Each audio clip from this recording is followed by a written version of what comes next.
Now we are in this new year energy, and what better way to kick off the new year than with a quick reflection of the year that was of 2022, but then also identifying what are the learnings that we've had from the year and how can we best use it for what's to come. And I would say, especially over the last few months, there have been so many changes, and I don't think that it's going to slow down. Now today, I'm joined by not just one, but two incredible trailblazers, I would call them. And of course, two of my very best friends, Leanne Hughes and Maike Nauhaus. They're joining us to talk about what have they experienced. Because, you know, what I'm always amazed by both of the ladies is they're constantly innovating, they're constantly pushing and stretching themselves and their clients and the leaders that they're working with. So now we want to know, how do we do this? What kind of skill sets, mindset, and tool sets do we need to prepare ourselves for to enter this next stage that we are heading into? Now, with no further ado, thank you so much, ladies, for being here. Yay, thank you so much for having us. Now, I also have to say, I use this as an excuse that we can catch up, because especially Maike has a very big change ahead and we want to stay on top of this incredible journey. But before we get into the details of that, because that it requires a little bit of a background, Leanne, can you kick us off with what was your 2022? How would you sum that up? And where are you now? Yeah, I mean, I always love that question. A lot of people say, just describe, like, what do you plan? Like, what's the intention in one word for your year? And for the last few years, that has been my goal every year, is to set a word for it. And this year, I've been like, there's no chance I could come up with one word because things are moving so quickly. But it's easy to reflect back and think about general themes. Even then, I think there's probably two words that stand out. I wrote about this on LinkedIn recently. One was super connection. Like, just I flew, like last year I just connected with so many people in real life, like moved Zoom friendships into real life catch-ups, which was great, just really about relationships. But the second one, I think, would be definitely uncomfortable. It was a transition year for me. I said goodbye to my podcast. I said goodbye to a few things I was doing in my business that I was good at but not great at, and had a bit of a beginner's mindset. So while it was fun and I achieved a lot, I was still very uncomfortable and felt like I was sometimes just flailing around and without a lot of clarity. So is it, yeah, kind of interesting, fun, positive year, a lot of growth as well.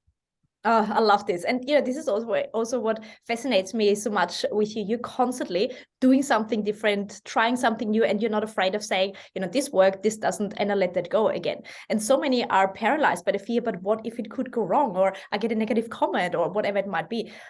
Who knows? But you're like, yeah, whatever. I just want to say, like, it may look like that from the outside, but I absolutely do fear it. And I have those thoughts as well. It's just that I try and just remember that to get past it, because that's what I teach others to do. So you know what I mean? So it's not like I'm completely normal like every other human. I'm constantly like thinking maybe this isn't the right thing, but you never know. Like, life is an experiment. You just got to try. Absolutely. And, you know, also the initiatives that you've implemented with your clients, like I've been following you on social media, but then also behind the scenes, and simply coming up with new ideas on how to better communicate or how to run better team connection sessions. Like, you're constantly thinking outside the box. And I think especially now moving into this next stage in the world of work, we have to do that in order to stay competitive. So I'm really looking forward to dig deeper into that.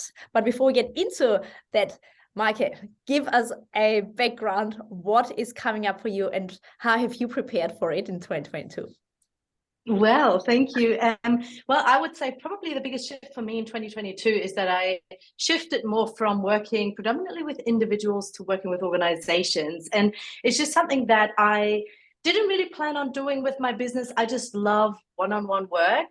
I'm just one of those people who thrives on that. But I just realized also in organizations, obviously, you can reach a lot more people. You can have a whole big bunch of people at once. And I kind of get a kick out of that too. I think I just realized that now more than ever before. So that's been big for me, sort of in the professional sphere.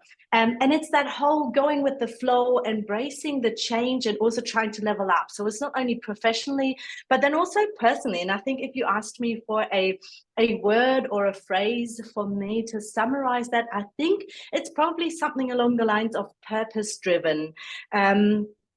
or maybe values aligned, something like that, because I'm acutely aware of the importance values play for anyone, whether that's for organizations or for individuals, in terms of living their purpose, finding meaning in life, and just being generally happy and flourishing, having that mental well-being. So I try to do that in my professional life as well as in my personal life. And I just realized that for me personally, adventure is a very big value. And there is no better way for me to live that than to travel. So I'm currently sitting in a half packed up office. I mentioned this to you before, we're literally moving out of this house this week. And it's been frantic, but we're embracing digital nomad life together with our kids. So I'm excited. Speaking of being uncomfortable, just thinking about what you've got ahead, I get the shivers and I'm like, no, I want to have my routine. But, in the end, this is also what you are helping your clients with and the teams that you're working with. How can we get out of this comfort zone and aligning ourselves with the values and actually make that happen and not just be paralyzed by fear? And when we think about how can we best embrace what's next, it's about change, it's about trialing, it's about testing. So both of that, you two are the best people to talk to. Now, speaking of change, clearly over the last few months, lots of change has been happened. If you could give us a bit of a background with the clients that you're working with and the leaders that you're supporting, what have been the biggest challenges that you have seen? It may be from a tech point of view, from a people's point of view, from whatever you have experienced. So maybe, Leanne, if you can give us a bit of an insight with the clients that you've been working with. I'm kind of now obsessed with this one word thing now. So I'm trying to answer every question asked with one word. I think the challenge is, if I had to summarize it, it's time. So time is a challenge. Time gets in the way when you want to bring a group of people together. Time gets in the way in terms of all the meetings that are being held. Time gets in the way in terms of ability to respond to what's actually happening. I'll give you an example. So in Queensland at the moment, there's been a lot of information in the media about break-ins and things like that. And now I'm like, oh crap, we need to get a security system for our home. Now it's early in January, so I've reached out to a few different companies. And the company that I went with was the company that got back to me the fastest and responded and was here and quoted within an hour. And I thought, I don't actually care how much the other companies are. The fact that they were that fast and responsive said a lot to me.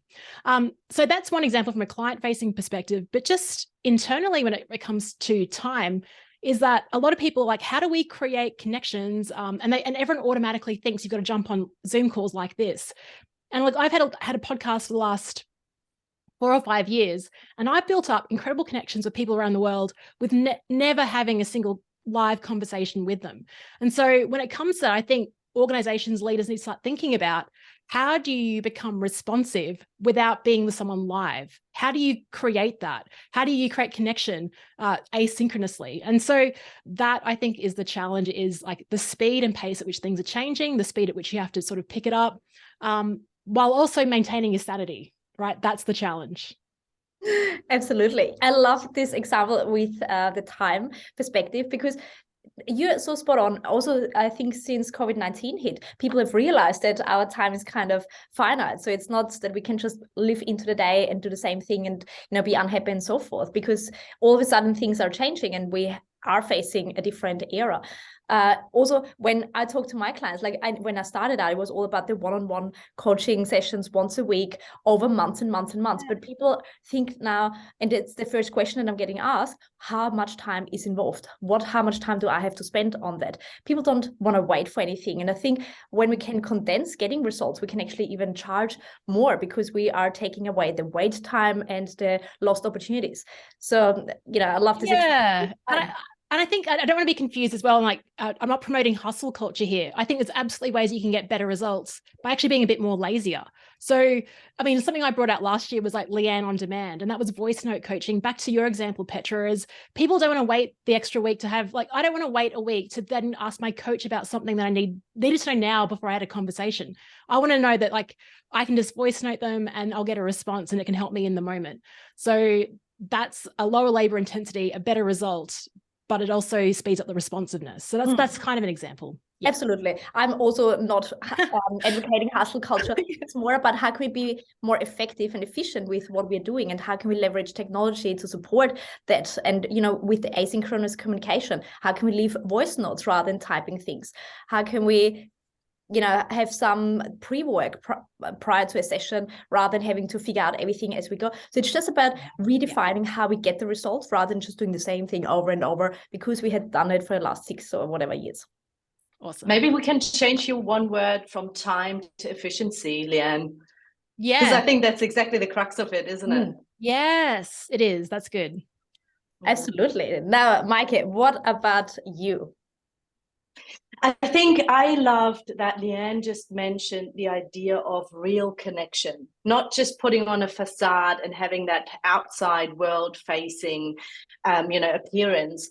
Because what I've been experiencing is that people are looking for trust and psychological safety.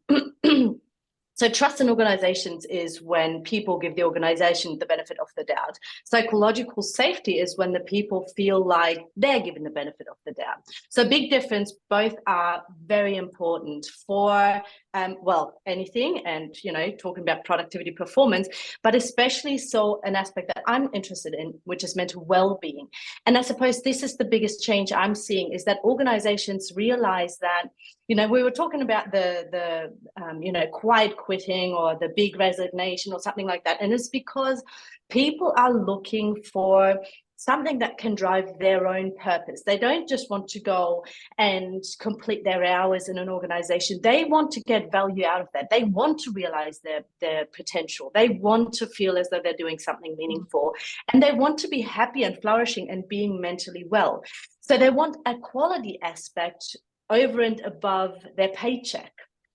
And apart from the fact that this is what employees demand now, organizations are starting to understand that this is something they need to offer. We need to go over and beyond addressing mental illness issues. But we're starting to realize, research has sort of figured this out over a decade ago, and it's sort of slowly starting to be understood more widely that complete mental health is both addressing and preventing mental illness, but also being proactive about our mental well-being or our flourishing. And this is something that organizations need to provide to their staff. And it's something staff want. Obviously, they have a need for it, an innate human need, but they want to be flourishing at work. And if they don't have that, and at some stage they just feel like living zombies, just completing their hours and their processes at work, they probably eventually quit. So I suppose that's a big change I'm seeing. And it's something that is even now externally acknowledged, even in, the ISO standards 45003.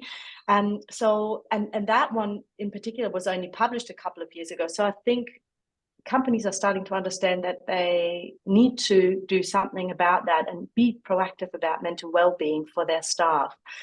So I think those two are very intimately sort of connected, on the side of the employees, that this is something they demand now, otherwise they're leaving their jobs, but also companies realizing that it's something they need to provide, not only to drive their own performance, but also to have lower staff turnover. And this has been so much has gotten so much focus and attention, how much new complexity and so many new challenges leaders are facing with the great resignation, but then also more competitiveness in the market with their own products. Startups and scale-ups are popping up everywhere, and then ChatGPT was just launched that takes another level of complexity and change to it. Now, if we think of the actual skill set from a leader or a leader to be, it could also be a high-performing individual contributor. I would still say it's a leader, especially talking about self-leadership from your aspect, Maike. What are the skill sets, but also maybe the tool sets or mindsets that you would recommend anyone who wants to thrive in this next world of work? What would that be that we can focus on? Leanne, maybe you want to kick us off? Oh, what are the mindsets we need to focus on? I think this is one I have to go in, and I personally go in and out of, and that is, I've used a phrase in my podcast before. It's called constructive delusion. Okay. So this is where, honestly, if you tune into the news or anything that's going on around you, it's doom and gloom. It is the recession, it's quiet quitting, it's interest rates going up. It's all this stuff. And you kind of lose yourself in that and think, well, things aren't looking so great. So sometimes I actually, I do watch the news, and sometimes I just got to tune it out. Sometimes I I obsessively listen to podcasts and just try and plug things in my ears. And then there's a time where I'm just going to shut it off and just worry and consider, what do I actually want? What's best for my family? Back to Micah's point about personal values, and really just like realigning and getting centered in that before continuing. So I think that is an encouraging philosophy. When it comes to working in an organization, it's the same thing. There's like all these external factors and changes that are happening, new technology, new processes. You're not even sure what's happening maybe with your job and the direction that it's going. Everyone on LinkedIn is saying this at the moment. The best investment is in yourself. So it's like, okay, taking all this aside, what are the things that I can do to future-proof, to consider how, like, be aware of what's happening with the market and the directions that are changing, and then how can you position yourself in the best way to get there? The constructive delusion relates to, it's not really linked. This is just a made-up term I heard on a podcast called This American Life. They were talking about a salesman that just, he said the glass was never half full or empty, it was always full. And I laughed when I first heard that, but I thought that can serve you in some ways. You kind of have to be, amongst all this chaos, you kind of have to be your best supporter, gathering evidence, of course, but also thinking, if I want to be here, what kind of self-belief and confidence do I need to even pursue that or even think about it? So I think a bit of constructive delusion is helpful at times. And I use that, I have to back myself as well. You talked about before about facing fears and things like that. You hear it, you understand it, but at times you got to discard it and just move forward. So good. And cutting out the noise. I love that, Leanne. The world has become so noisy. I love your approach there. And, you are very much, you both are very aligned with the answers, even though it's coming from a different aspect. But I think it comes down to self-awareness and actually taking responsibility and also accountability over what do I want, what can I bring to the table, and not waiting for others to say, do this or do that, or this is good or this is bad. Like, it still comes down to in what relation to it. Is it good or bad? Compared to the 50s, everything is amazing or bad. Like, it depends on how you grow up. And, this is also what I've learned big times when I was back in Austria with my parents or my dad telling the first time the story how he grew up. And, he was abused by his father and, horrible stories. So it just put things into perspective, how far we've come. And yes, there are still, many, many things that we have to improve, but it's all relative, I would say. And Mike, what about you? What do you think do we need to prepare in terms of skill set, mindset, tool set to prepare for this next stage? Yeah, it kind of connects a little bit again with what Leanne has said before, as well as you, Petra. I think it comes down to being very authentic. So cutting out a lot of the noise and being authentic, understanding really who you are. Everything starts with self-knowledge and having an understanding who you are, what your values are, what you bring to the table as well. And showing up as a human and understanding that common humanity is actually really important, not just for something like self-compassion, but for us as leaders as well in a workplace, that we kind of scale everything back to, understanding that positions just come sort of with a title and with responsibility, but that we don't need to take on a particular leadership style or anything like that, but just showing up authentically, because if we do that, that's a way for us to establish trust, a way to cultivate psychological safety for our staff as well, and that's how we create real connection. So I think authenticity is a very important word maybe for this new year. And looking at how we can become more authentic, understanding ourselves and showing up as that. Yes, and this is exactly what you do. Oh, sorry, Leanne, you want to chime in? I'm just curious around I'd love to ask you, Micah and Petra, about authenticity. So because I struggle with the word and its meaning. So I don't think we've spoken about this before over drinks, because there's a different Leanne that you'll get at a long lunch versus Leanne that you see today versus Leanne on the podcast versus Leanne running a workshop. Same Leanne, but the context shifts and the language that I use shifts. The stories I might share will shift. I'm curious to hear your thoughts on authenticity and context in the environment. I think it comes down to self-regulation and understanding context and the environment, and therefore applying certain filters. So of course, if we go out for a lunch, the things we talk about go beyond what we talk about within this podcast setting, for example. And, you know, or if you're in a workplace, you put on a certain level of professionalism. You filter what you say maybe twice or three times before you say it, versus if I have lunch with you, if I speak before I think, which I know I do all the time, but I'm not scared of that, because I know, you know, you've got my back and I'm comfortable with you. So I think it just comes down to self-regulation, and in certain contexts, you need to regulate a little bit more than in other contexts. But you're still showing up as you. I don't ever have the impression, Leanne or Petra, that if I talk to you on a podcast, if I see you in a professional context, or if I see you at a lunch with me, that you are someone different to how I see you in those other contexts. And that is authenticity. Love it. That's great. Thank you. Yes, I would also say it's about contextual and situational awareness. I don't think people want necessarily the authentic self. They want to have the best of ourselves. Like if we're a friend or a partner or a facilitator, like if we've got, and this is, you know, also when I learned, when I became a group fitness instructor, and I was 15, and, you know, we had to train 8 hours every day, and I was tired and so forth. And on the fifth day, you know, nobody could be bothered to get on the stage and get, you know, all cheery and shouting and being excited. And the instructor said, it doesn't care what you want and how you feel. You're here to get the best out of people. Like, this is your job. Put on the 2 hours, you know, your energy, and then get out again.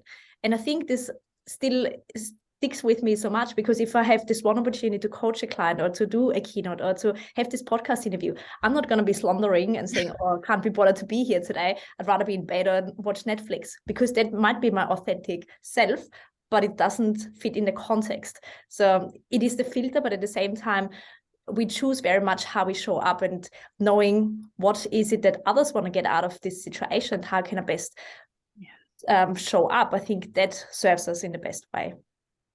Perfect example. It just comes down to, you know, how much self-discipline, how much willpower do you have to bring to any particular moment. And again, you know, the filter, it's all self-regulation.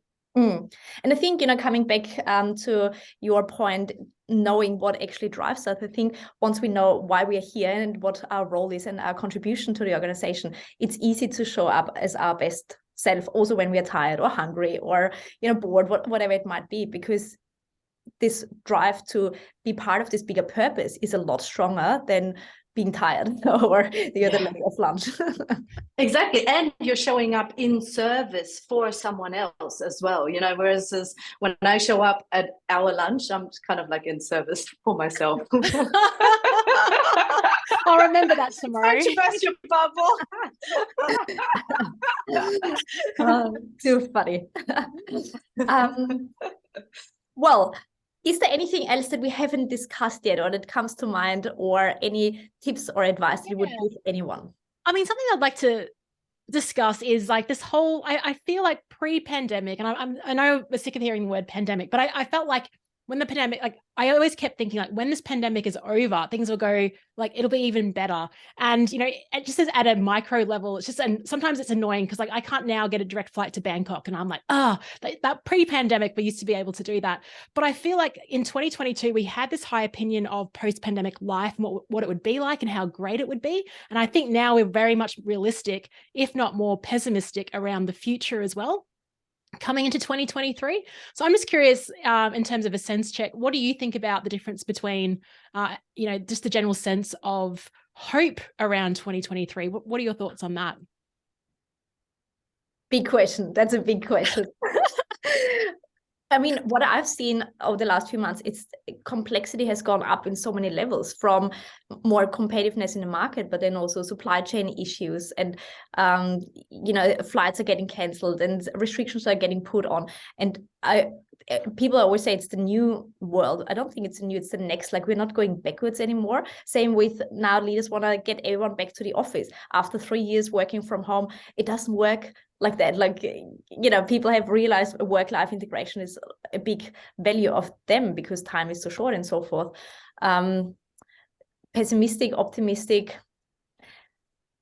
I think priorities are going to change a lot more, and to stay competitiveness, we have to, as a leader, as a business owner, as an individual contributor, really rethink what is the value that I can provide beyond my role. So is it, and also a trend is to set up their own side hustles and businesses. So I think also leaders need to embrace that they don't own an employee anymore forever or even full-time. It's more, how can we get the best out of them also in terms of their interest and their skills. So it might be, we've got this engineer, but this person loves to do videos and YouTube. How can we use that passion and bring that into the role and make it a role beyond the official job description? So I think we have to be a lot more flexible when it comes to building a team, building services and offers and businesses. It doesn't just follow the cookie cutter approach that we learn at uni. It's, 100%. Yeah. Maike, what about you? Yeah, I think, what you said before, flexibility, I think is a very big one, not just in a practical sense, but in a psychological sense. And you're right, Leanne, in that I would agree with you that we were kind of like hoping or waiting for the moment where we would be able to just go back to where we were before, because we don't like change, right? And we kind of had to hold our breath and, just go through the last couple of years. And that was really tough, the uncertainty that came with that. And now to slowly realize that it's not just back to the normal, but we need to redefine and recreate a completely different way of working, living, being, traveling. So I think that is definitely a challenge, and there will be a divide between people who is going to be willing to adapt to that and to embrace that, and those who still might take a little bit longer to even just accept that. The good news is, I think, that we can learn to be hopeful. We can learn optimism.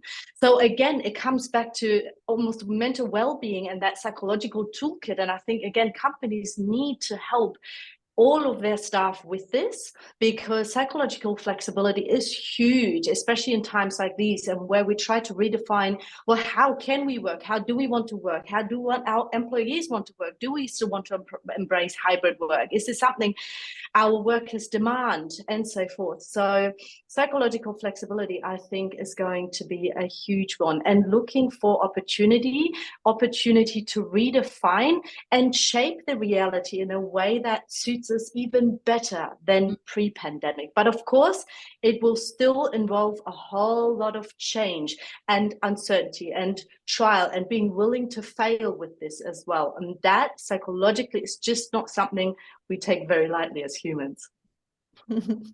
Well, speaking of change, we all like repetition, and our brain likes it too. And the next however long, many months, are not going to have any certainty or repetition.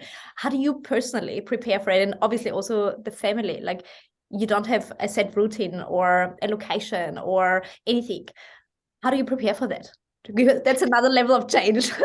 Yeah, it is another level of change. And I think you said in the beginning that would absolutely terrify you. And I think you can divide the world into people who love that kind of living and nomadic life and, constant change, versus those who just absolutely despise it. So for me, when the outside world is moving, that's where I find my inner calm.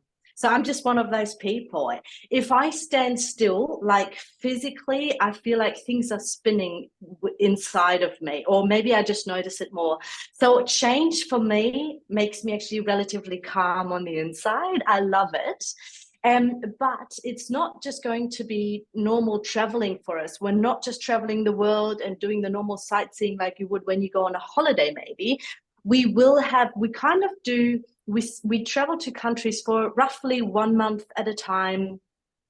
In some of the countries, we literally just have one accommodation, like an apartment, fully furnished apartment for a whole month. And we will have to create routine, because I need routine to be able to get my work done. I'm still working full time in my own business, and I work globally. So in terms of the time zones, it actually helps me to move towards Asia and then later on Europe. My husband is in the same boat. He works for himself full time, and my children, they're 12 and 14. They have to homeschool full time. So we do need routine, and we will create that. And it'll be more like setting up shop in a different country, mainly soaking it all in, and maybe in the late afternoons, evenings / weekends, doing a little bit of sightseeing, getting out and about, in addition to maybe lunches and dinners out. So it's a different type of traveling that I haven't seen many other people do before, but that's how I can imagine it work for us. I love when you said when things are going crazy and all the change happens, that you get the calmness and the stillness in yourself. And I think this is such a good tip actually for everyone, because we can't regulate if we get made redundant, or if, you know, a company takes over, or if we lose the client or whatever it might be. We can't control the external world, but we very much can control ourselves. And Leanne, what you said in terms of investing in yourself, anything, time, perspective, resources, money, whatever it might be, that's always the best investment. What else can we would you say on that, on the change? Because Leanne, you're also constantly coming up with different approaches to how we can communicate, different offers, different ways to support your leaders. How do you deal with change?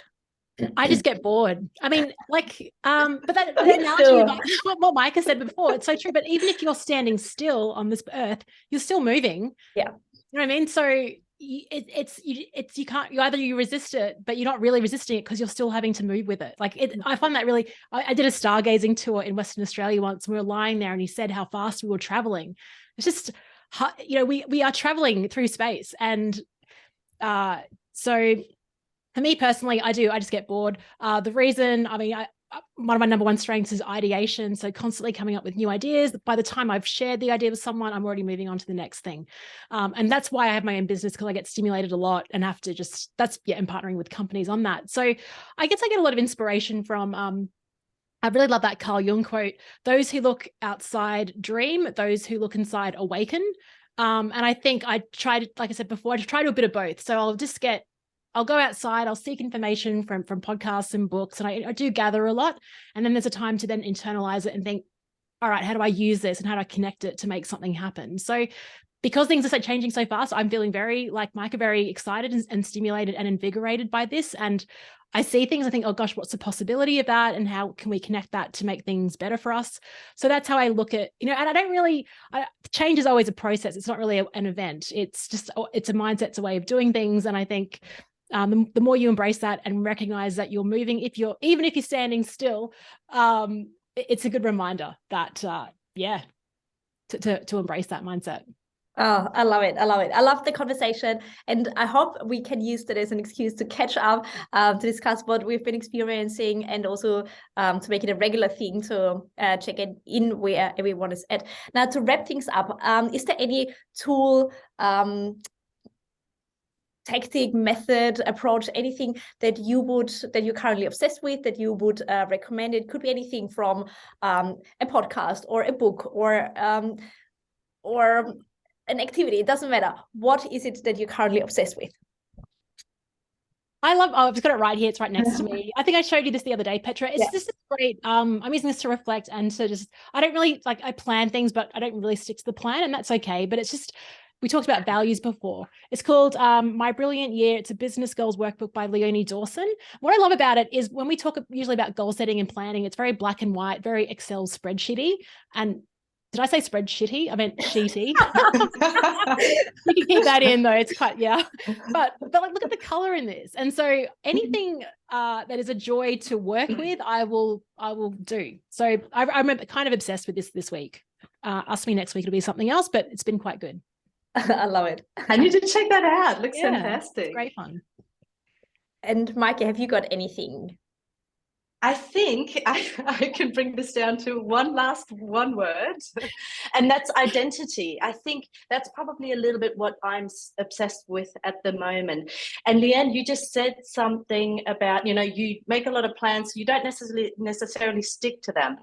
And I think what it comes down to is the core of you, that you have a very good idea of your identity and you just constantly sort of apply it in different ways, and that's also your stability. And this is also a similar topic again to that constant change on the outside, but sort of the calm and the core on the inside.